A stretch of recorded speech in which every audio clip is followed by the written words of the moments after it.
तेनालीराम की कहानी। आम या कान। गर्मी का मौसम था।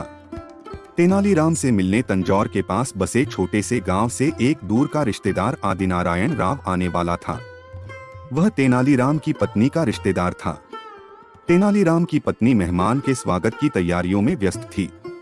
उसने तेनालीराम को 2 पके हुए आम छीलने को दिए और आदिनारायण के आने पर उसे शरबत के साथ देने को बताकर वह भीतर चली गई। आम छीलते हुए तेनालीराम के मुंह में पानी भर आया। उससे रहा नहीं गया और उसने चुपचाप आम का एक टुकड़ा खा लिया। आम बेहद मीठा था। अब तो तेनाली से रुका नहीं जा रहा था। एक एक करके उसने दोनों आम खा लिए। जब तश्तरी खाली हुई तब तेनाली को पता चला कि मेहमान के लिए तो आम बचा ही नहीं। तभी तेनाली की नजर आदिनारायण पर पड़ी, जो उसके घर की ओर चला आ रहा था। तेनाली को एक तरकीब सूझी। उसने अंदर से जंग लगी एक छुरी उठाई और उसे लेकर अपनी पत्नी के पास गया और बोला, मैं इस छुरी से आम नहीं छील पा रहा हूँ, इसकी तो धार ही नहीं है। लाओ मुझे दो, मैं अभी लगा लाती हूँ। छुरी लेकर तेनाली की पत्नी वहीं बरामदे में रखे पत्थर पर छुरी तेज करने लगी। पत्नी को वहीं छोड़कर तेनालीराम मेहमान का स्वागत करने दरवाजे की ओर आ गया। संभाल के भाई, जरा ध्यान से सुनो, मेरी पत्नी पागल हो चुकी है।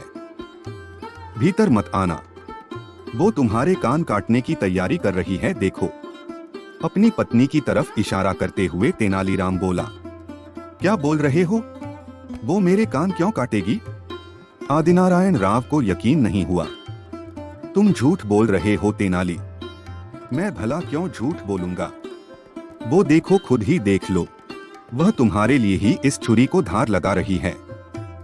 तेनाली ने अपनी पत्नी की और इशारा करते हुए कहा, जो इसे सबसे बेखबर बरामदे में बैठी छुरी तेज कर रही थी। जब आदिनारायण राव ने तेनाली की पत्नी को पूरे जोश से छुरी में धार लगाते देखा तो उसने आव देखा नताब और सर पर पैर रखकर वहां से भाग लिया। अपनी हंसी रोकते हुए तेनालीराम वापस अपनी पत्नी के पास गया और उसे बताया कि आदिनारायण राव आया था और न जाने दोनों आम उठाकर भाग गया। क्या भाग गया? तेनाली की पत्नी ने अचंभे से पूछा। लालची कहीं का, उसका दिमाग फिर गया है क्या? दोनों आम ले गया? हाँ हाँ। अपनी हंसी दबाते हुए तेनाली गंभीरता से बोला। उसकी ऐसी की तैसी। गुस्से में आगबबूला होकर हाथ में पकड़ी छुरी घुमाती हुई तेनाली की पत्नी आदिनारायण की पीछे चिल्लाते हुए भागी। अरे रुक, एक तो दे जा। भागते हुए आदिनारायण राव ने उसका चिल्लाना सुना तो वह समझा कि तेनाली की पत्नी छुरी लेकर उसके कान काटने को आ रही है और धमकी दे रही है कि वह दोनों नहीं तो एक कान तो दे ही जाए। आदिनारायण ने अपनी भागने की गति बढ़ाई और ये जा वो जा तेनाली एक तरफ खड़ा खड़ा तमाशा देखता रहा और मन ही मन खुश होता रहा कि अपनी होशियारी से उसने दोनों आमों का मजा ले लिया, बल्कि उनका इल्जाम भी दूसरे के सिर डाल दिया। इसे कहते हैं चित भी मेरी पट भी मेरी। अन्य शानदार कहानियों के लिए चैनल को सब्सक्राइब करें। कृपया लाइक करें और कमेंट करें आपको कहानी कैसी लगी।